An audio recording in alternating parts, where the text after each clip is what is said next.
தொடர்ந்து நம்ம ஆண்டுடைய வார்த்தை கேட்கலாம். வெளிப்படுத்துதல் 3வது அதிகாரம் அதோடைய 8வது வசனத்தை நாம் வாசிக்கலாம். வெளிப்படுத்துதல் 3வது அதிகாரம் 8வது வசனத்தை வாசிக்கலாம். உன் கிரியைகளை அறிந்திருக்கிறேன், உனக்கு கொஞ்ச பலன் இருந்தும் நீ என் நாமத்தை மறுதலியாமல் வசனத்தை கை கொண்டபடியினாலே இதோ திறந்த வாசலை உனக்கு முன்பாக வைத்திருக்கிறேன், அதை ஒருவனும் பூட்ட மாட்டான். இந்த வருஷத்தினுடைய முதல் கூடுகையில் உங்களை சந்திக்கிறதுல ரொம்ப சந்தோஷப்படுகிறேன். ஆண்டு அந்த வருஷத்தில் நமக்கு கொடுக்குற ஒரு வாக்குத்தத்தம், திறந்த வாசலை உனக்கு முன்பாக வைத்திருக்கிறேன். வலையிலேயே சொல்லுங்க பாப்பா, அல்லேலூயா சொல்லுங்க. எப்படி வாசலை வச்சிருக்கிறாரு? திறந்த வாசலை வைத்திருக்கிறார். ஒரு வீட்டிலையோ ஒரு இடத்துலையோ வாசல் கதவு திறந்தது தான் உள்ளே போக முடியும். கதவு பூட்டி இருந்துச்சுன்னா என்ன பண்ணுவீங்க? ஒன்று காலிங் பெல் இருந்தால் காலிங் பெல் அனுப்புவீங்க, அப்படி இல்லைன்னா இப்படி தட்டுவோம். கொஞ்சம் அதிகமாக தட்டு நினச்சினா இப்படி தட்டுவோம்.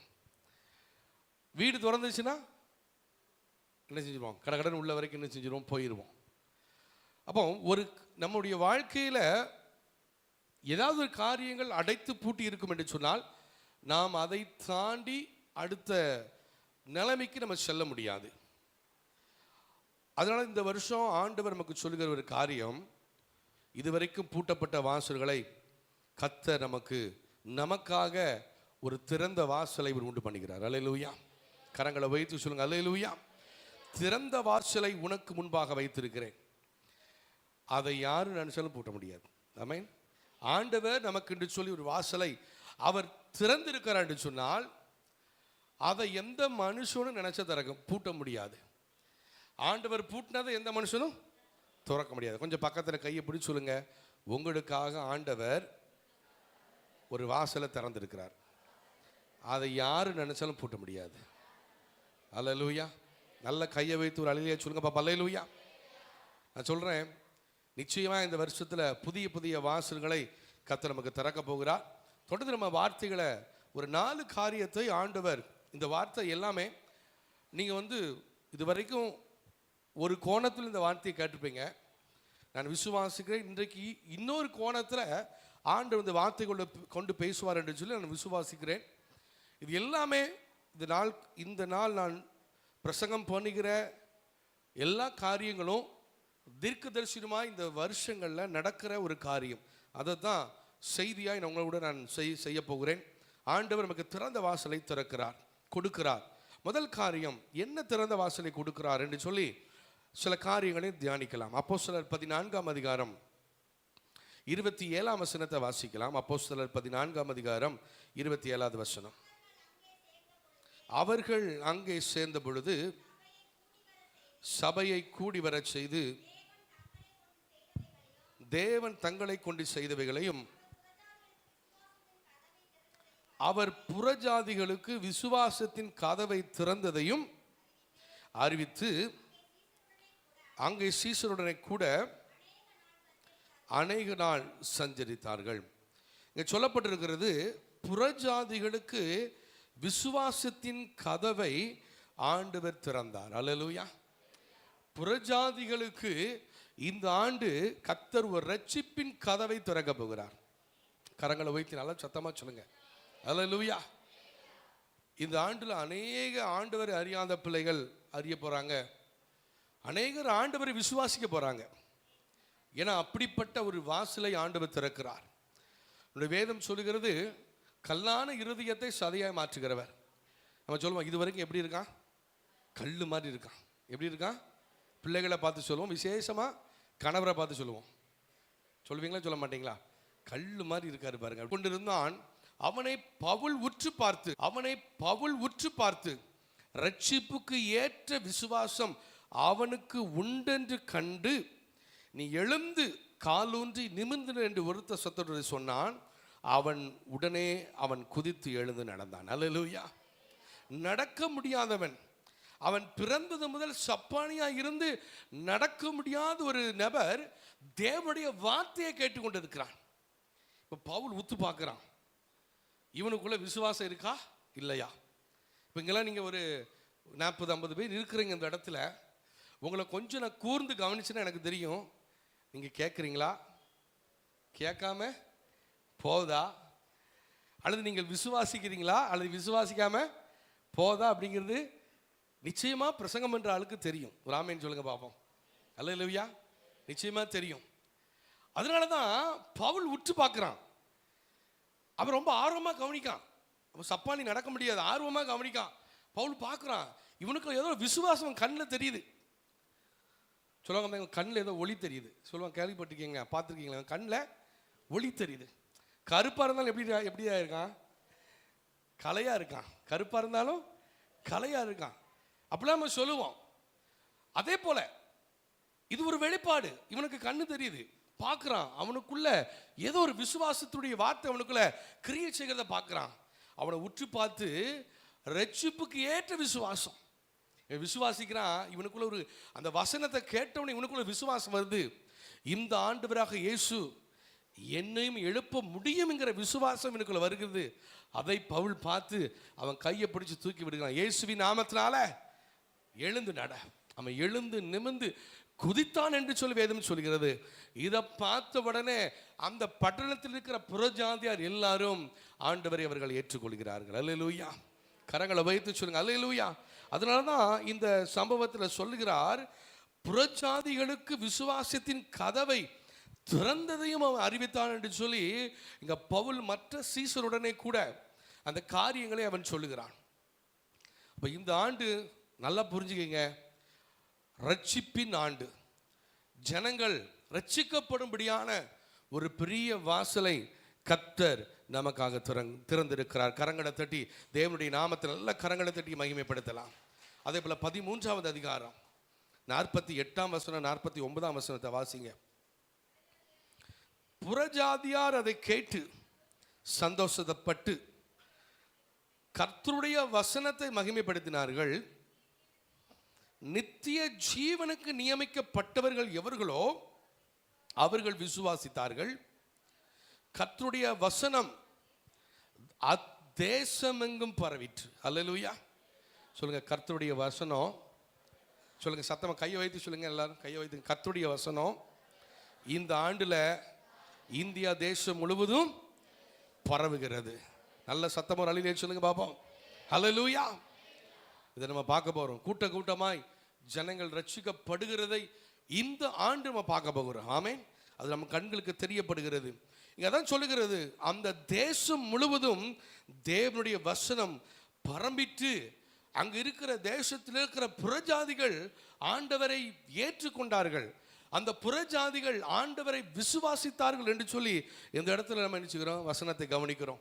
அப்படிப்பட்ட ஒரு பெரிய ஒரு ரட்சிப்பின் வாசலை கர்த்தர் இந்த ஆண்டு நம்முடைய தேசத்தில் திறக்கிறதற்காக மீண்டுமாக எல்லாரும் கரங்களை தட்டி தேவ நாமத்தை மகிமைப்படுத்தலாம். நல்ல கரங்களை தட்டி உற்சாகமாய் அப்போஸ்தலர் 2ஆம் அதிகாரம் 40ஆம் வசனம் 41வது வசனத்தை வாசிக்கலாம். இன்னும் அநேக வார்த்தைகளாலும் சாட்சி கூறி இந்த மாறுபாடு உள்ள இந்த சந்ததியை விட்டு விலகி உங்களை ரட்சித்துக் கொள்ளுங்கள் என்று புத்தி சொன்னான். அவனுடைய வார்த்தையை சந்தோஷமாக ஏற்றுக்கொண்டவர்கள் ஞானஸ்நானம் பெற்றார்கள். அன்றைய தினம் ஏறக்குறைய 3000 பேர் சேர்த்துக் கொள்ளப்பட்டார்கள். சொல்லப்பட்டிருக்கிறது, மாறுபாடு உள்ள இந்த சந்ததியை விட்டு விலகி உன்னை ரட்சித்துக்கொள். இந்த உலகத்தில் நீங்க ஆண்டவரை தேடுறேன், ஆண்டவரை விசுவாசிக்கிறேன், பைபிளை தூக்கிட்டு போறேன், கூட்டத்துக்கு போறேன்னு சொன்னா இந்த அவிசுவாசமான கூட்டம், அதாவது புறஜாதியாரின் கூட்டமாக இருக்கலாம், அல்லது அவிசுவாசியா இருக்கிற ரட்சிக்கப்படாத கிறிஸ்தவ கூட்டமாக கூட இருக்கலாம். ரட்சிக்கப்படாத கிறிஸ்தவ கூட்டம். நீங்கள் பைபிளை தூக்கிட்டு வந்து என்ன சொல்லுவாங்க, இப்பெல்லாம் பைபிளை தூக்கிட்டு போகிறான். நிறைய பேர் எதிர்பார்க்குறாங்க, நம்ம பைபிளை தூக்கணும்னு எப்படி ஆயிரும்னு நினைக்காங்க. எப்படியா நினைக்காங்க? பெரிய பரிசுத்தம் ஆயிரும் நினைக்காங்க. எதுக்கு பைபிள் நமக்கு? எதுக்கு கூட்டங்கள்? நம்மளை கொஞ்சம் கொஞ்சமாக பரிசுத்தப்படுத்துறதுக்கு, ஆண்டவருக்கு நோக்கி நம்ம நகருகிறதுக்கு. பாருங்க, நம்ம பைபிளை தூக்கிட்டோம்னாலே உலகம் நம்ம என்ன செய்யுது, வித்தியாசமாக பார்க்குது, நம்மகிட்ட நிறைய எதிர்பார்க்கறது. ஒரு பக்கம் நம்மளை கேலி செய்கிற ஒரு கூட்டம், மாறுபாடான சந்ததி. நீங்கள் பைபிளை தூக்கிட்டு வரும்போது 4 பேர் 4 விதமாக பேசுவாங்க. பேசுவாங்களா, பேச மாட்டாங்களா? ஆரம்ப நாட்கள் நான் பைபிளை தூக்கிட்டு போகிறதுக்கு ஒரு கூடையை வச்சு கூடைக்குள்ள பைபிள் போட்டு கொண்டு போவேன். ஏன் அப்படின்னா ரோட்டில் என்ன செஞ்சிடக்கூடாது, பார்த்துடக்கூடாது. ஆரம்ப நாட்கள் சொல்லி நான் வந்து இந்த தம்பி கார்த்திக் மாதிரி இருக்கும்போது, எத்தனை வயசுடா, 16 வயசா 17 வயசா, இந்த மாதிரி வயசில் கூடைக்குள்ளே போட்டு சைக்கிளில் போட்டு என்ன செய்வோம், கொண்டு போவோம். அதுக்கப்புறம் நான் யோசித்தேன், கொஞ்ச நாள் ஆச்சு, எனக்குள்ள விசுவாசம் பெருகிச்சு. ஏன்டா இந்த பைபிளை மறைச்சி வச்சு கொண்டு போகணும்? தண்ணி அடிக்கிறவன், சிகரெட் அடிக்கிறவன், கெட்டவாத சொல்லலாம் என்ன செய்யறான், தலை நிமிர்ந்து என்ன செய்யறான் சொல்லிட்டு போ. நம்ம இந்த பைபிளத்துக்கு வைக்கப்படுறோன்னு சொல்லி கொஞ்சம் கத்துக்களை வளர்ந்து வந்த பைபிள் எங்கே வந்துடும் அப்படின்னா, முந்தி வந்து சைக்கிளில் கேரியல் இருக்கும், பார்த்துருக்கீங்களா? பார்த்துருக்கீங்க கேரியல், அந்த கேரியலில் பைபிளை வச்சு அழுத்தி கொண்டு போவோம். பாருங்க, நம்மள உலகம் இந்த மாறுபாடான சந்ததி, கிறிஸ்தவர்கள் தான் ஆனால் நம்மளை குறை சொல்லுகிற சந்ததி, கிறிஸ்தவர்கள் தான் ஆனால் பாவத்தில் இருக்கக்கூடிய சந்ததி.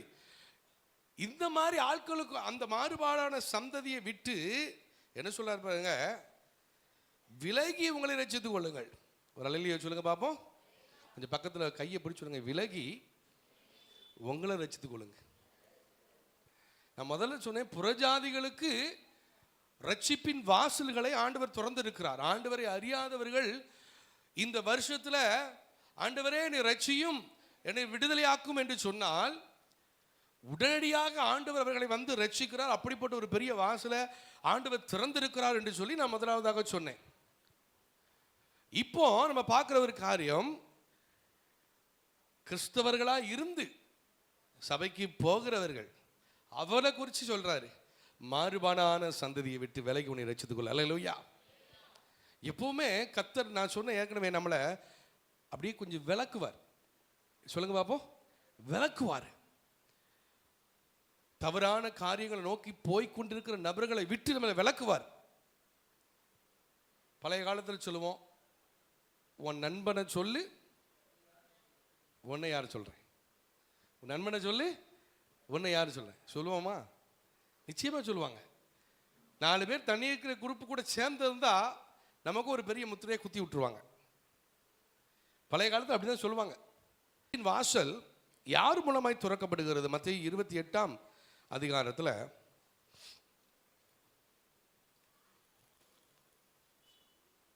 18ஆம் வசனம் 19ஆம் வசனத்தை வாசிங்க.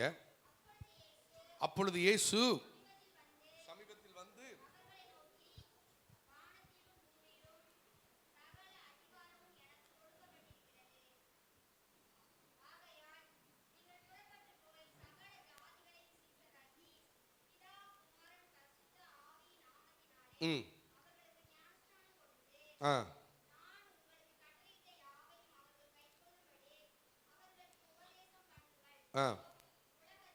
உலகத்தின் முடிவு பரியந்தம் சகல நாட்களிலும் உங்களுடனே கூட இருக்கிறேன்.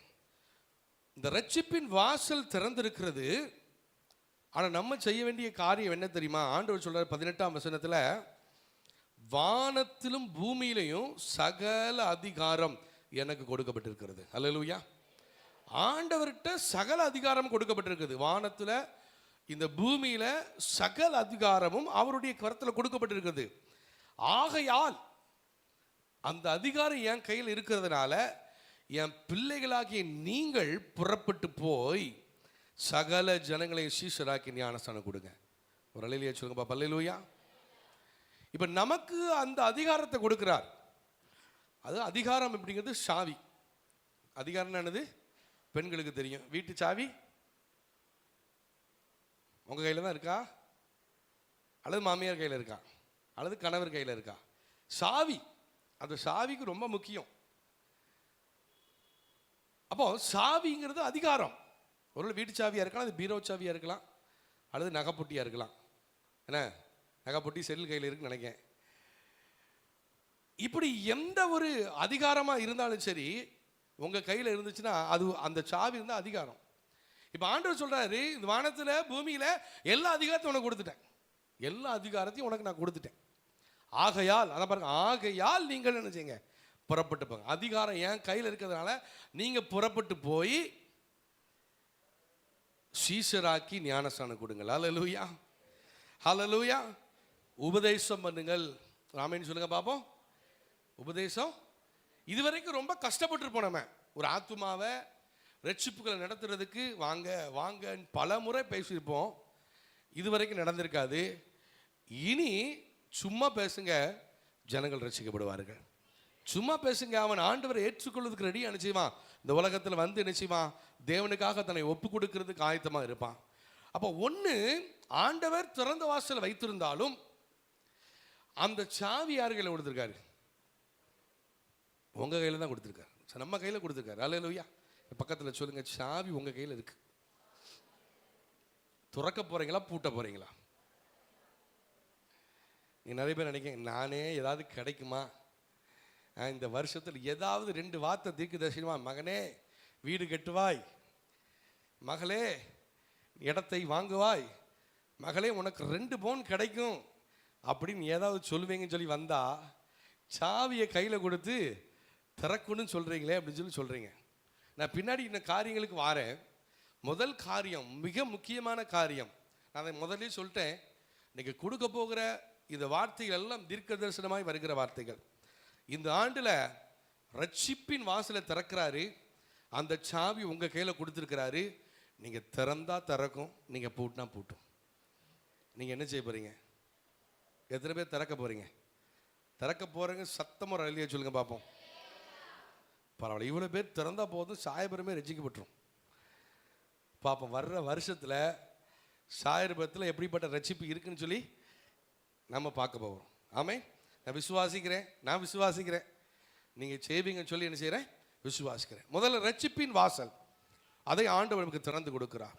ரெண்டாவது, இந்த வெளிப்படுத்துதல 3ஆம் அதிகாரத்தில்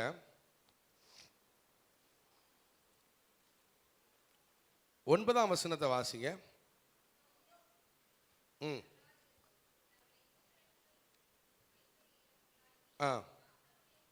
சாத்தானுடைய கூட்டத்தாரில் சிலரை உனக்கு கொடுப்பேன், இதோ அவர்கள் உன் பாதங்களுக்கு முன்பாக வந்து பணிந்து நான் உன்மேல் அன்பாய் இருக்கிறதை அறிந்து கொள்ளும்படி செய்வேன்.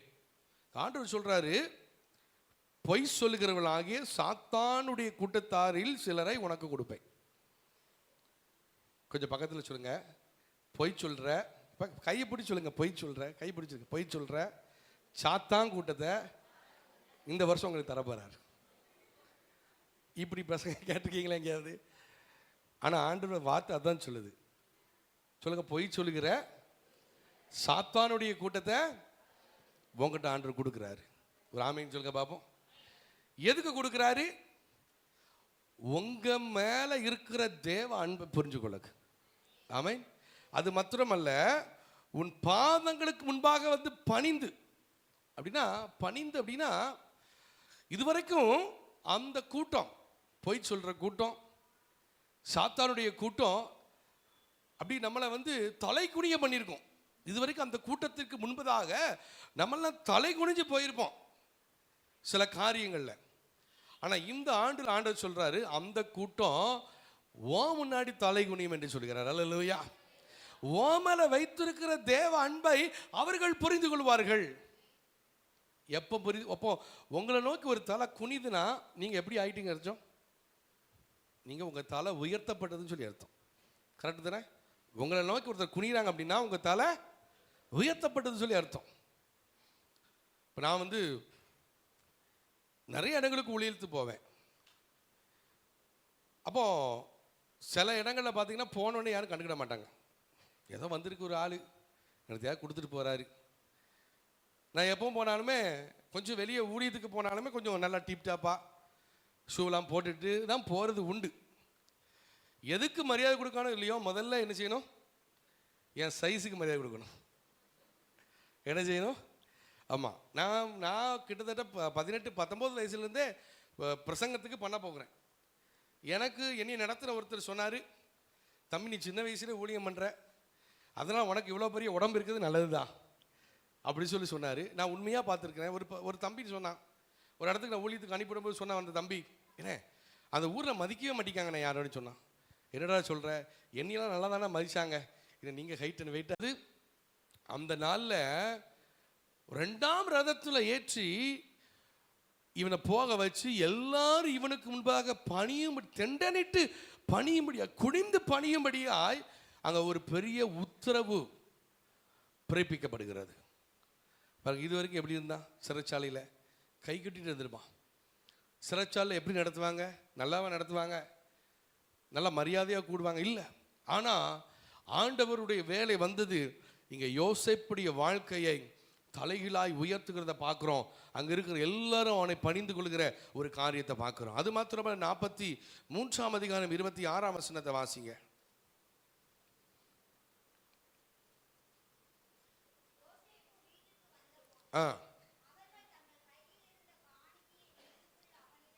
கொண்டு வந்து போய் தரை மட்டும் குனிந்து அவனை, இங்க சகோதரர்களை பார்க்கிறோம், 2-3 இடத்துல பார்க்கிறோம் சகோதரர்களை. சகோதரர்கள் யோசேப்பை வணங்குகிறார்கள். விரோதமாக இருந்தவர்கள் இப்பொழுது யோசேக்கு முன்பதாக தலை குனிந்து நிற்கிறார்கள். வணங்குகிறார்கள் என்று சொன்னால் மரியாதை கொடுக்கிறார்கள். அந்த நாட்களில் ராஜாக்கள் அதிகாரிகள் தான் ஆண்டவர், கடவுள் அப்படி தான் வச்சுருந்தாங்க. அதான் ஆண்டவன் மாறே கடவுளே அப்படி சொல்லி நிறைய இடத்துல நம்ம பழைய ஏற்பாட்டில் ராஜாக்களை குறித்து எழுதியிருக்கும் போது பார்க்குறோம். இவன் அப்படிப்பட்ட உயர் அதிகாரியாக இருந்ததுனால அவர்கள் அப்படிப்பட்ட கணத்தை கொடுக்கறத நம்ம பார்த்துருக்கிறோம். அது மாத்திரமல்ல, 47ஆம் அதிகாரம் 31ஆம் வசனத்தை வாசிங்க.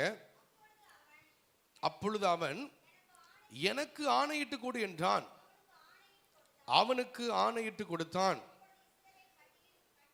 கட்டிலில் தலைமாட்டிலே சாய்ந்து கொண்டு தொழுது கொண்டான்.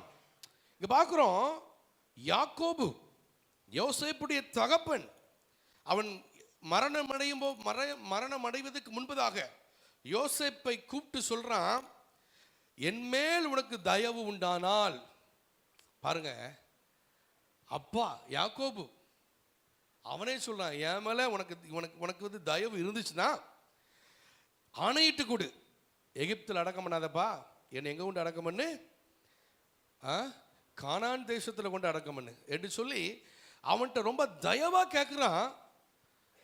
இந்த வசனத்தில் 31ஆம் வசனத்தில் பார்க்கிறோம், தொழுது கொண்டான். அவனை வந்து குனிந்து பணிந்து, இதில் கர்த்தரை தொழுது கொண்டான்னு சொல்லி வரவில்லை. அவன்கிட்ட குனிந்து யோசேப்பிட்ட அந்த காரியத்தை அவன் கேட்கிறான். தகப்பன் யோசேப்பிட்ட கேட்கிற அளவிற்கு கர்த்தர் யோசேப்பின் தலையை உயர்த்தியிருந்தார். அல்லேலூயா, அல்லேலூயா. பார்வோனே இந்த யாக்கோப்ட்ட ஆசீர்வாதம் வாங்குறான். சின்னவன் பெரியவனாலே ஆசீர்வதிக்கப்படுவான்னு ஒரு வார்த்தை இருக்கு. இவன் வயதுக்கு மரியாதை கொடுத்து பார்வோனே யாக்கோப்ட்ட ஆசீர்வாதம் வாங்குறான். ஆனால் இந்த யாக்கோபு யோசேப்பிட்ட பணிந்து கொள்கிற அளவுக்கு கர்த்தர் அந்த அளவுக்கு ஒரு பெரிய ஒரு உயர்வை யோசேப்புடைய வாழ்க்கையில் கொடுத்திருந்தார். ஒரு அலையில ஏற்றிருக்கு பாப்பா, அல்லேலூயா. அப்படிப்பட்ட உயர்ந்த நிலைமைகளில் கர்த்தர் நம்மளை கொண்டு போக போறார். ஆண்டவர் ஏற்றுக்கொண்ட பிள்ளைகள், தேவனுடைய நாமத்தை மறுதலியாமல் நிற்கிற பிள்ளைகளுடைய தலைகளை ஆண்டவர் உயர்த்த போகிறார். அது மாத்திரமல்ல, பொய் சொல்கிற கூட்டம் உங்களுக்கு விரோதமாய் எழும்பின சாத்தான் கூட்டம் உங்களுக்கு விரோதமாய் பொய் சொல்கிறவர்களுடைய கூட்டத்தெல்லாம் கர்த்தர் உங்க பாதங்களுக்கு கீழே கொண்டு வந்து தேவனுடைய அன்பை புரிந்து கொள்ளும்படியான ஒரு காரியத்தை செய்ய போகிறார். இந்த ஆண்டு நீங்க எந்த இடத்துலாம் தலை குனிஞ்சீங்களோ அதெல்லாம் தலை உயர போறீங்க. ஆமென். எப்படி போறீங்க? தலை நிமிர்ந்து போக போறீங்க. உங்களை வாளாக்காமல் தலையாக்குவேன், கீழாக்காமல் மேலாக்குவேன் சொல்லி ஆண்டவர் சொல்றார். அந்த வார்த்தையின்படி உண்மையாய் கர்த்தரை தேடக்கூடிய தலைகள் எப்பொழுது எப்படிதான் இருக்கும்? ஆமாம், அப்படியே உங்களை நிமிர்ந்து போகும் பண்ணும்படியாய் ஆண்டவர் செய்ய போகிறார். முதல்ல சொன்னேன் ரட்சிப்பின் வாசல். ரெண்டாவது சொன்னேன் கர்த்தருடைய தலைகளை உயர்த்துகிறவராய் இருக்கிறார். எல்லா துறைகளிலும் கிறிஸ்தவர்கள் இருக்கிற எல்லா ஆண்டவரை ஏற்றுக்கொண்டு ஆண்டவருக்காக நிற்கிற எல்லா பிள்ளைகளுடைய தலைகளையும் கர்த்தர் அவர் உயர்த்த போகிறார். அது படிப்பாக இருக்கட்டும், வேலையாக இருக்கட்டும், அது தொழிலாக இருக்கட்டும், ஒரு அரசாங்க உத்தியமாக இருக்கட்டும், அல்லது ஏதாவது ஒரு கம்பெனியில் வேலை பார்க்குற காரியங்களாக இருக்கட்டும், அல்லது நான் ஒன்றுமே இல்லாமல் சீரவாக இருக்கிற சூழ்நிலையாக இருக்கட்டும், கர்த்தருடைய தலைகளை உயர்த்த போகிறார். யோசேப்பை குடும்பத்தில் உயர்த்துறது போல உங்கள் குடும்பத்திலையும் ஆண்டவர் உங்களை உயர்த்துவதற்கு போதுமானவராக இருக்கிறார். மூன்றாவது ஒரு காரியத்தை நாம் பார்க்க போகிறோம். வெளிப்படுத்துதல் 3ஆம் அதிகாரத்தில் இங்கே ஒவ்வொருத்தரும் ஒவ்வொரு ஆலயம். இந்த சபை ரட்சிக்கப்பட்டு இருக்கும் என்று சொன்னால், இந்த சபை தேவனை ஏற்றுக்கொள்ள கொண்டிருக்கும் என்று சொன்னால், அவர் வரும்பொழுது, இந்த ரகசிய வருகைன்னு சொல்றீங்க பார்த்தீங்களா, சபை எடுத்துக்கொள்ள போகிற காரியத்தை அவர் வரும்பொழுது ரட்சிக்கப்பட்ட சபையை அவர் எடுத்துக்கொள்கிறார். அல்லேலூயா. அதாவது ரட்சிக்கப்பட்ட உங்களை என்னை அவர் எடுத்துக்கொள்கிறார். உபத்திரவ காலத்திற்கு முன்பதாக எடுத்துக்கொள்ளப்படாதவர்களுக்கு உபத்திரவ காலம் உண்டு. அதுலேயும் மகா உபத்திரவ காலமும் உண்டு, மறந்துடாதீங்க. நிறைய பேர் பயப்படுவோம், ஐயோ உபத்திரவ காலம்னு இருக்கே, மகா உபத்திரவ காலம்னு இருக்கே, சாத்தான் வந்து நம்மளை கண்ணை குத்துவான், கண்ணை பிடிக்கிடுவான். உண்மைதான். நம்மளுடைய அவனுடைய முத்திரைகளை அவன் போட சொல்லுவான், அவனுடைய முத்திரைகளை போட சொல்லுவான். ஐயோ நான் என்ன செய்கிறதுன்னு சொல்லி நிறைய பேர் என்கிட்ட ஆலோசனை கேட்பாங்க. திடீர்னு பார்த்தீங்கன்னா சில வாலிபர்களுக்கு ரட்சிக்கப்பட்டோன்னே பயம் வந்துடும். நான் சொல்கிறேன், உபத்திரவ காலத்தில் நம்ம இங்கே இருக்க மாட்டோம். நம்ம யாரோட இருப்போம்? கொஞ்சம் பக்கத்தில் கையை பிடிச்சி கேளுங்க, இருப்பீங்களா? இங்கே இருக்க போகிறீங்களா, மேலே இருக்க போகிறீங்களா?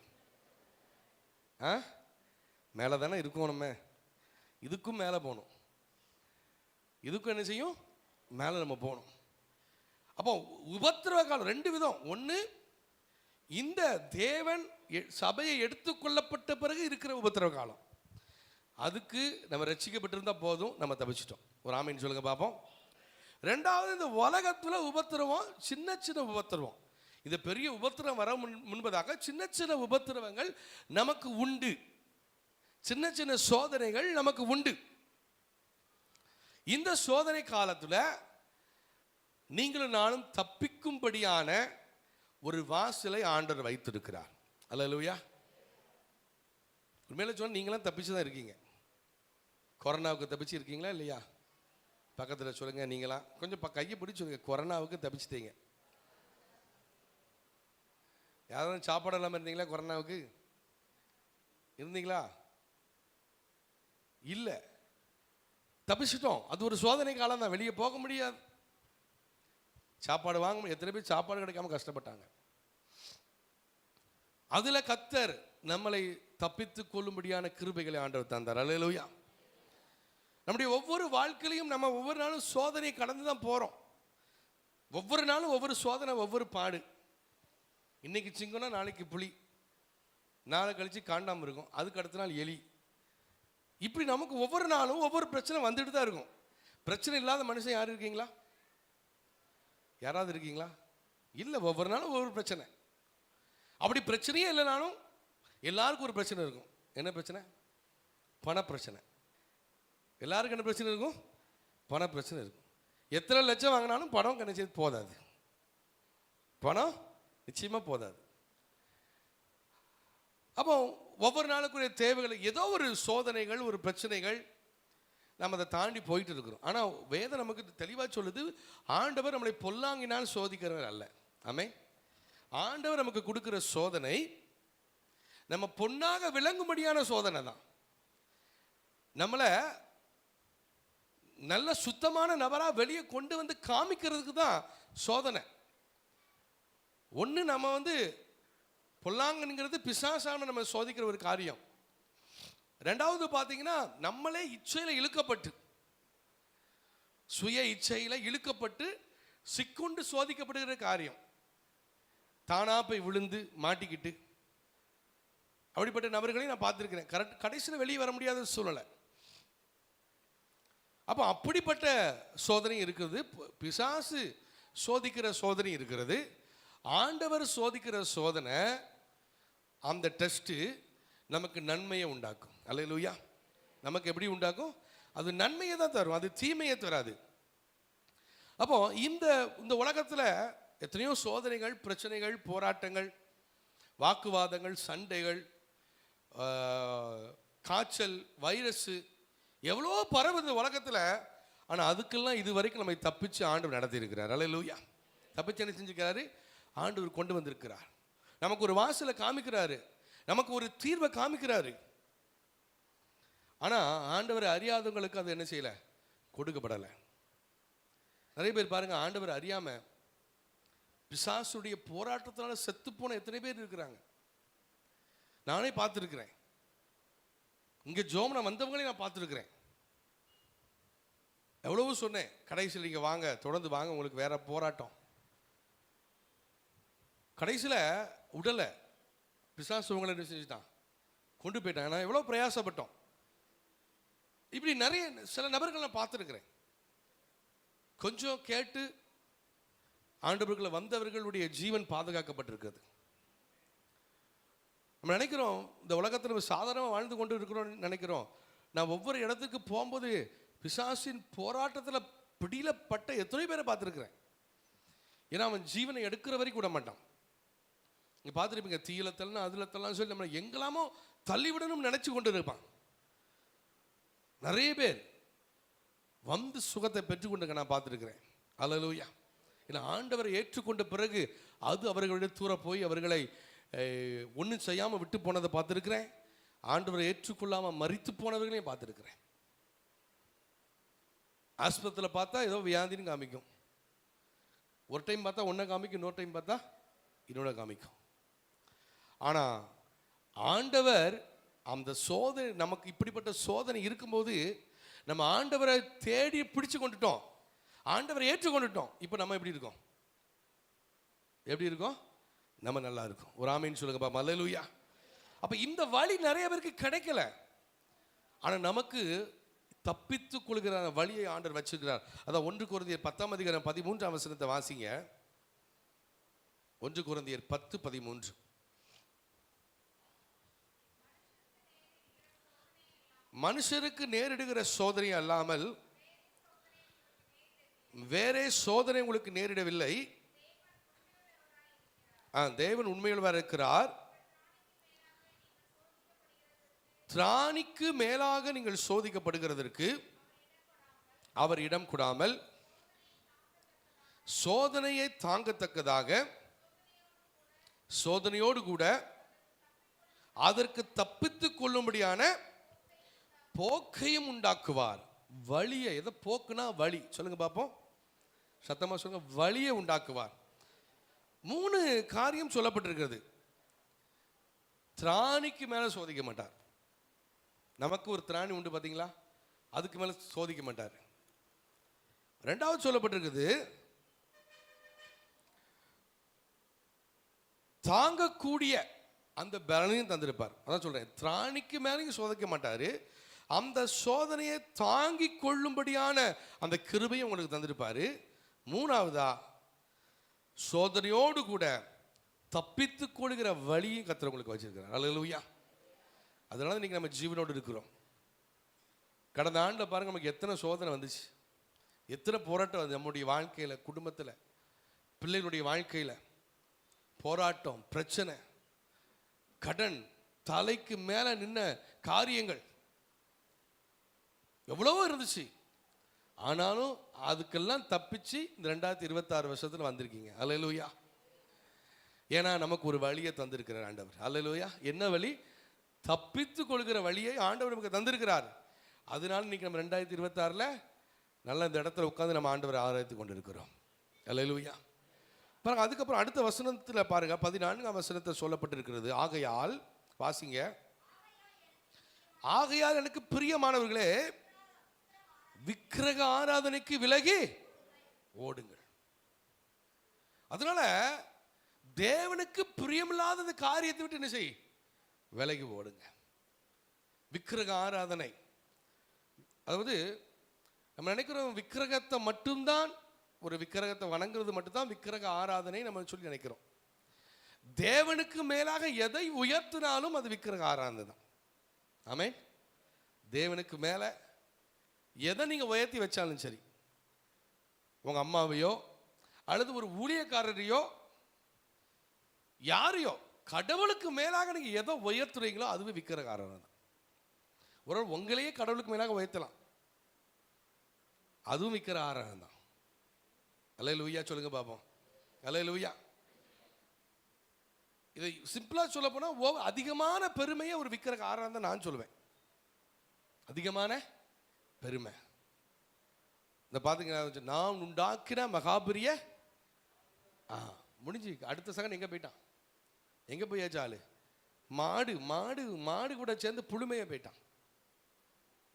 நீங்கள் உங்களையே ஒருவேளை உயர்த்துனீங்கன்னா கூட அது என்னதுதான், அது விற்கிற காரணம் தான். என்னத்தை லப்பம் போட்டு பெட்டி போத்தாலும் இருக்கிற காரணம் தான் என்ன செய்யும்? அது மாறாது. என்ன செய்யாது? அது நிச்சயமா மாறாது. என்னத்தை நம்ம வந்து நிறைய சொல்றாங்க ஹேர் ஆயில் அது இதுன்னு வச்சுங்க, தேய்ச்சங்க மூடி எப்படி வளருமா? ஆமாம், கால் வரைக்கும் கரண்ட வரைக்கும் வளருமா? நம்மளும் தேய்ச்சி பார்க்க நினைச்ச மாட்டேங்கி, வளர மாட்டேங்கி. கொஞ்சம் பக்கத்தில் சொல்லுங்க, இருக்கிறது தான் இருக்கும். அல்லேலூயா. இருக்கிறது தான் இருக்கும். இருக்கிறது அதான் நான் அடிக்கடி சொல்கிற வசம், போதும்ங்கிற மனசு. சொல்லுங்க, இருக்கிற கலரு போதும் ஆண்டவரே. சொல்லுங்க பாப்பா, சொல்லுங்க, இருக்கிற கலரு, இருக்கிற அழகு போதும், இருக்கிற ட்ரெஸ்ஸு போதும், இருக்கிற மேக்கப்பு போதும். சில பாருங்க, சில ஆட்கள் கருப்பாக இருக்காங்கன்னு சொல்லி கல்யாணத்தில் ஏற்றும் போது இந்த செவுருக்கு ஏற்றுற மாதிரி தான் ஏற்றிருப்பாங்க.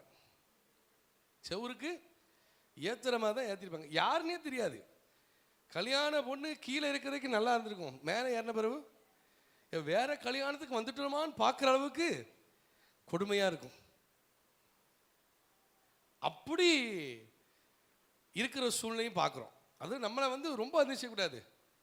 ஆமாம், மேலே உயர்த்தக்கூடாது. ஒரு அல்லேலூயா சொல்லுங்க பாப்பா. அல்லேலூயா. நல்லா சத்தமாக சொல்லுங்க, அல்லேலூயா. நானும் என் கல்யாணத்துக்கு மேக்கப் போட்டேன், முதல்ல போட்டேன். சரி, பொண்ணு கொஞ்சம் கலராக இருக்கே, நம்ம கொஞ்சம் கலர் ஏற்றுவோமே அப்படின்னு சொல்லி போட்டேன். நான் எப்போ ரெகுலராக ஒரு கடைக்கு தூத்துக்குடிக்கு போவேன். அன்னைக்கு நமக்கு அந்த டைமில் தெரியும் ஸ்டெர்லைட் பிரச்சனை. அதில் புதுசாக ஒரு கடைக்கு போயிட்டேன். அவன் என்னெல்லாமோ போட்டு விட்டான். கடைசியில் பார்த்தீங்கன்னா நல்ல வேலை, கல்யாணம் முடிஞ்சதுக்கப்புறம் மூஞ்சில் பார்த்தீங்கன்னா புள்ளி புள்ளியாக வந்துச்சு. அப்போ நமக்கு அது ஒத்துக்கிடலை. அது என்ன செய்யலை? ஒத்துக்கிடலை. இப்போ இருக்கிறது நமக்கு போதும். ஒரு ஆமீன்னு சொல்லுங்க பார்ப்போம். அல்லேலூயா. பொண்ணு பார்க்கக்கு ஃபோட்டோ கிட்ட கேட்டாங்கன்னா இப்போ என்ன செஞ்சிடலாம்? ஏஏல போட்டு கார்த்திக் மாதிரி இருந்தாங்கன்னா கார்த்திக் அக்கா மாதிரி மாற்றிடலாம். அப்படிலாம் வந்துச்சு. ஏன்னா முந்தி நம்ம போகணும், எங்கே போனோம், ஃபோட்டோ ஷாப்பில் போய் அவன் இப்படி திருப்புங்க அப்படி திருப்புங்க, இப்படி. இப்போ அப்படி கிடையாது. இப்படி பார்த்து எடுத்து என்னென்னமோ பண்ணி என்ன செஞ்சிருந்தோம், ஏஐயில் மாற்றி அழகாக மாற்றி போட்டுரும். இதை பார்த்து ஏமாந்து சரின்னு சொல்லிடுறாங்க பசங்க. நேரில் பார்த்தா தான் தெரியுது யார். அப்போ இதெல்லாம் ஒரு பக்கம் போய்கிட்டு இருந்தாலும் தேவனுக்கு மேலாக எதை உயர்த்தினாலும், தேவன் படைச்ச இருக்கிறது நமக்கு போதும், ஏன்னா இருக்கிறது போதுங்கிற அந்த ஒரு மனப்பான்மையோடு கூட நம்மளையும் ரொம்ப உயர்த்தாம, ஒருவேளை ஊழியக்காரரை கூட ஊழியக்காரரை கூட நீங்கள் ரொம்ப உயர்த்தாதீங்க, தேவனை மட்டும் உயர்த்துங்க. தேவனுக்கு மேலாக எதை உயர்த்தினாலும் அது நமக்கு விக்கிரகமாக மாறிவிடும். அல்லேலூயா. அப்போ தப்பித்து கொள்கிற அந்த வழி ஆண்டவர் தருகிறார். நம்ம இந்த மாதிரி காரியத்தில் போய் சிக்கிடக்கூடாது. அதுதான் விலகி ஓடுங்க. விலகி ஓடுங்க. நான் தான் ஏற்கனவே சொன்னேன், நம்மளை ஒருத்தன் உயர்த்த ஆரம்பிச்சிட்டானா எப்படி இருக்கணும்? கவனமாக இருக்கணும். என் புகழ் பாடின ஆட்களை நீ காடும். ராணி அடிக்கடி சொல்லுவா, யாராவது புகழ்ந்தாங்கன்னா கொஞ்சம் கவனமாக இருங்க அப்படின்னு சொல்லி. உண்மையாக சொல்கிறேன், புகழ் பாடின ஆட்கள்லாம் இன்னைக்கு காணும், ஒருத்தரையும் காணும். அப்போ அது விக்கிரகமாக மாறி வருகிறது. ஆண்டவர் மட்டும் நம்ம உயர்த்தணும், அதுக்கு நம்ம விலகி ஓடணும்னு சொல்லி வேதம் சொல்லுகிறது. அப்போதான் நமக்கு சோதனை காலத்தில் தப்பிச்சு கொள்ள முடியும். ஆமே, சோதனை காலத்தில் என்ன செய்ய முடியும்? தப்பித்துக் கொள்ள முடியும். அப்போஸ்தலர் 16ஆம் அதிகாரம் எடுத்துக்கொள்ளுங்க. அப்போஸ்தலர் 16ஆம் அதிகாரத்தில் 22ஆம் வசனத்தை வாசிங்க. வேண்டாம், நிறைய இருக்கு, 22 வேண்டாம். 25ஆம் வசனம் 26ஆம் வசனம் வாசிங்க. ஜெபம் பண்ணி துதித்து பாடினார்கள், கேட்டுக்கொண்டிருந்தார்கள். சடிதியிலே சிறைச்சாலின் அஸ்திபாரங்கள் அசையும்படியாக அதிர்ந்தது. உடனே கதவுகள் எல்லாம் திறவுண்டது, எல்லாருடைய கட்டுகளும் கலன்று போயிற்று. பாருங்க, தேவன் நாமத்தை உயர்த்துகிற பிள்ளைகள், அவருடைய நாமத்தை மறுதலியாமல் இருக்கிற பிள்ளைகள், இவங்களை பிடிச்சி கெட்டி வச்சு அடித்து சட்டையெல்லாம் கிழிச்சு பவுலையும் சீலாவையும் காவலில் கொண்டு போட்டு அவங்கள கெட்டி வச்சிருக்கிறாங்க. இது ஒரு சோதனை தான். நம்மளால தான் என்ன செஞ்சிருப்போம்? ஆண்டவரே நான் என்ன தப்பு செஞ்சேன், ஆண்டவரே கண் இருக்கா காது இருக்கிறா, அப்படிதான் கேட்டு நம்ம புலம்பல் பாடியிருப்போம். நம்மளை ஜெயிலில் அடிச்சா ஒரு புலம்பல் புஸ்தகம் என்ன செஞ்சிருக்கலாம், கூட 2 புஸ்தகம் எழுதியிருக்கலாம். ஆனால் இவன் புலம்பலை துதித்து பாடினான். சொல்லுங்க பார்ப்போம், சத்தமா சொல்லுங்க. துதித்து பாடினான். துதித்து பாடின பிறகு அஸ்திபாரம் அசைஞ்சது, பூமி அதிர்ந்தது, கதவு திறந்தது, எல்லா கட்டுகளும் உடைந்து போச்சு, கலண்டு போயிடுச்சு. இவங்க 2 பேர் கட்டுகள் மாத்திரம் அல்ல. பாருங்க, 27ஆம் வசனத்தில் சொல்லுவான். 27ஆம் வசனத்தில், கட்டுண்டவர்கள் ஓடிப்போனால் என்று பட்டயத்தை உருவி தன்னை கொலை செய்து கொள்ள பார்த்தான். பவுல் 22ஆம் வசனத்தை சொல்றான், உனக்கு கெடுதி ஒன்றும் செய்து கொள்ளாதே, நாங்கள் எல்லாரும் இங்கே தான் இருக்கிறோம். அல்லேலூயா. 2 பேர் துதிச்ச துதி சிறைச்சாலையில் இருந்த அத்தனை பேருக்கும் விடுதலை. ராமன் சொல்லுங்க பார்ப்போம். நம்ம நிறைய டைம் நினைப்போம், ஆண்டவரே என் குடும்பத்தில் பிரச்சனையாக இருக்கு, ஆண்டவரே என் குடும்பத்தில் கட்டப்பட்டு இருக்காங்க, ஆண்டவரே. நான் சொல்கிறேன், உங்கள் குடும்பத்தில் நீங்கள் ஒருத்தர் ரட்சிக்கப்பட்டு தேவனை துதித்து தேவ பிரசனம் அந்த இடத்துல இறங்கும் என்று சொன்னால், உங்கள் குடும்பத்தில் எந்த கட்டுகள் இருந்தாலும் சரி, யார் மேலே இருந்தாலும் சரி, அதெல்லாம் கலந்து போயிடும். அல்லேலூயா. நம்ம கடைசி வரைக்கும் யாரை தான் குறை சொல்லிட்டு இருப்போம்னா, பக்கத்தில் ஒரு ஆளை தான் குறை சொல்லிட்டு இருப்போம். இவர் இப்படி பண்ணுறதுனால தான் என்னால் ஜெபிக்க முடியல, இவர் இப்படி போகிறதுனால தான் என்னால் ஜெபிக்க முடியல, என் பையன் இப்படி இருக்கிறதுனால தான் ஜெபிக்க முடியல, நம்ம சொல்லிக்கிட்டே இருக்கிறோம். ஆனால் ஆண்டவர் இந்த வருஷம் நமக்கு சொல்கிறாரு, நீங்கள் ஆண்டவரை துதிக்க துதிக்க, நீங்கள் ஆண்டவரை உயர்த்த உயர்த்த, உங்கள் குடும்பத்தில் இருக்கிற உங்கள் கணவராக இருக்கலாம், பிள்ளைகளாக இருக்கலாம், உங்கள் மனைவியாக இருக்கலாம், அல்லது உங்கள் கூட பிறந்தவர்களாக இருக்கலாம், பெற்றோர்களாக இருக்கலாம், உங்கள் துதியும் உங்கள் ஜெபமும் அவங்க வாழ்க்கையில் இருக்கிற கட்டுகளை எல்லாம் கலட்டி தூக்கி போட்டுரும். அல்லேலூயா. இங்கே அதான் நடந்துச்சு. இவனை தூக்கி உள்ளே போடுறாங்க, இவன் துதிக்க ஆரம்பிச்சிட்டான். என் வேலையை நான் என் பாட்டு துதிச்சுட்டு இருக்க போகிறேன், அவ்வளோதான். நம்ம துதிக்கிற துதி குடும்பத்தில் இருக்கிற கட்டுகளையும் அது திறந்து நம்மளுக்கு ஒரு நல்ல ஒரு வழியை காண்பிக்கிறதுக்கு அது போதுமானதாக இருக்கிறது. ஒரு அல்லேலூயா சொல்லுங்க. அல்லேலூயா. அப்போ இன்னும் குடும்பத்தில் கட்டுகள் மாறலை, என் குடும்பம் அப்படியே தான் இருக்குன்னா,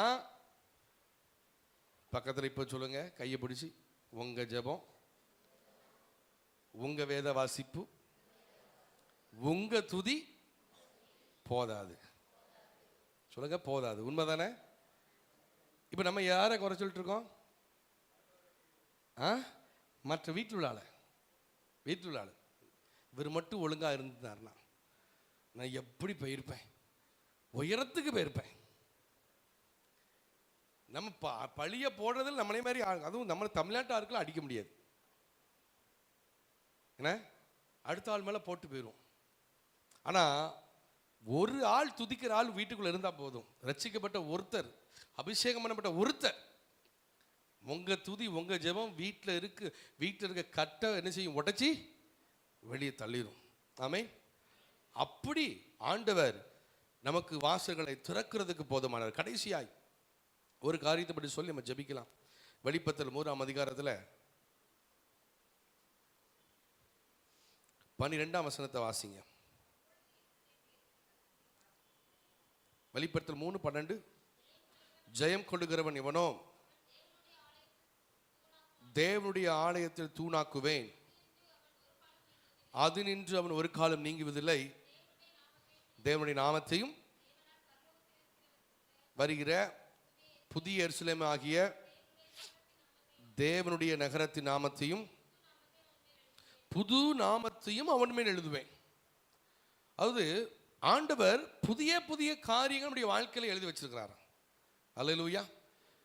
இது என்ன வெளிப்படுத்த இன்னொரு அதிகாரத்தில் வாசித்து பார்த்தீங்கன்னா சொல்லப்பட்டிருக்குது, அந்த புது நாமம் என்னன்னே தெரியாது அப்படின்னு சொல்லப்பட்டிருக்குது. நம்ம ஏசாயால வாசிக்கிறோம் 43:19, இதோ புதிய காரியத்தை செய்ய, புதிய காரியங்களை ஆண்டவர் நம்முடைய வாழ்க்கையில் எழுதி வச்சிருக்கிறார். ஆமே சொல்லுங்கம்மா. புதிய காரியத்தை, சத்தமா புதிய காரியத்தை என் வாழ்க்கையில இந்த ஆண்டு ஆண்டவர் எழுதி வச்சிட்டாரு. ஹல்லேலூயா. ஆண்டவர் எழுதுனதை யாராவது மாற்ற முடியுமா? மாற்ற முடியுமா? முடியாது. உங்களுக்கு புதுசா சில காரியங்களை செய்யும்படியா ஆண்டவர் எழுதி வச்சிட்டார். புதுசுனா இது வரைக்கும் நம்ம பார்க்காத காரியம். வனாந்தரத்தில் ஆறு ஓடுது சொன்னா நம்புவீங்களா? நம்புவீங்களா? சாயர்புரத்தில் பாலைவனம் இருக்குன்னு சொன்னா நம்புவீங்களா? நம்புவோம். கொஞ்சம் தேரிக்காடு இருக்கு. எப்பா சாயர்புரத்தில் அந்த பாலைவனத்தில் ஒட்டகம் போகுதுன்னு நம்புவீங்களா? நம்ப மாட்டோம். கேப்சியில் இருக்கு ஒரு 3 ஒட்டகம் இருக்கு. அதில் 2 கிழட்டு ஒட்டகம், ஒன்று கொஞ்சம் இப்போ சின்ன ஒட்டகம், அவ்வளோதான். பாருங்க, நம்ப மாட்டோம். பாலைவனத்தில் நீர் வருதுன்னு நம்ப முடியாது. எப்பா வல்லநாட்டு மலை சாயபுரத்தில் வச்சுட்டாங்கப்பா சென்ட்ரல் நம்புவீங்களா? இப்படி நம்ப முடியாத காரியத்தை செய்வா. அதான் புதிய காரியம். ஒரு அலையிலே சொல்ல மாட்டேங்கீங்களே. ஹல்லேலூயா. அப்படிப்பட்ட புதிய காரியம் நடைபெறாது, இதெல்லாம் என் வாழ்க்கையில நடக்காதியா அப்படின்னு சொல்லி பூட்டி வச்சிருப்பீங்க பாத்தீங்களா? அதெல்லாம் இந்த வருஷம் உங்களுக்கு நடக்க போகுது. அதை செய்யும்படியே ஆண்டவர் எழுதி வச்சுட்டார். ஹல்லேலூயா. இதெல்லாம் என் வாழ்க்கையில வாய்ப்பே இல்லை. நான்லாம் பாஸ் ஆகி வேலைக்கே போகிறதுக்கு லாய்க்கு இல்லை எழுதி வச்சிருப்போம். நான்லாம் பாஸ் ஆகிறதுக்கு சொல்லுங்க லாய்க்கே இல்லை அப்படிலாம் எழுதி வச்சிருப்போம். ஆனால் ஆண்டவர் புதுசாக எழுதி வச்சுட்டாரு. நீ நினைக்கியா உனக்கு ஒரு வழியை, புதிய காரியத்தை செய்ய போகிறான். அல்லேலூயா. நீ எதிர்பார்த்திராத காரியம் புதுசாக உனக்கு வாழ்க்கையில் செய்ய போறேன்னு சொல்லி ஆண்டவர் சொல்லுகிறார். இஸ்ரேல் மக்களுக்கு செஞ்சார். என்ன செஞ்சாரு? செங்கடலை பிளந்தாரு. அப்படி ஏதாவது கேள்விப்பட்டிருக்கீங்களா? கடலை பிளந்து போனதை கேள்விப்பட்டிருக்கீங்களா? பைபிளில் இதை தாண்டி கேள்விப்பட்டிருக்கீங்களா? இல்லை. கண்மலையிலிருந்து என்ன வந்துச்சு? நீரூற்று வந்தது. யோர்தான் நதி, கரை புரண்டு வந்த நதி, அது என்ன செஞ்சிச்சு? நின்னுச்சு. காடையும் மன்னாவும் வானத்திலிருந்து வந்துச்சு. எல்லாம் வித்தியாசமாய் செய்கிறவர். அல்லேலூயா. நம்ம அந்த அரிசி பருப்பு எல்லாமே எங்கேருந்து எடுக்கிறோம்? நிலத்திலிருந்து எடுக்கிறோம். ஆனால் ஆண்டவர் எங்கேருந்து கொடுக்குறாரு? அவர் மேலே இருந்து மன்னாவை கொடுக்குறாரு. அப்படி ஆண்டவர் இதுவரைக்கும் செய்யாத அதிசயத்தை புதுசா நம்ம வாழ்க்கையில் இந்த ஆண்டு செய்ய போறார். ஆமென். எத்தனை பேர் விசுவாசிக்கிறீர்கள்?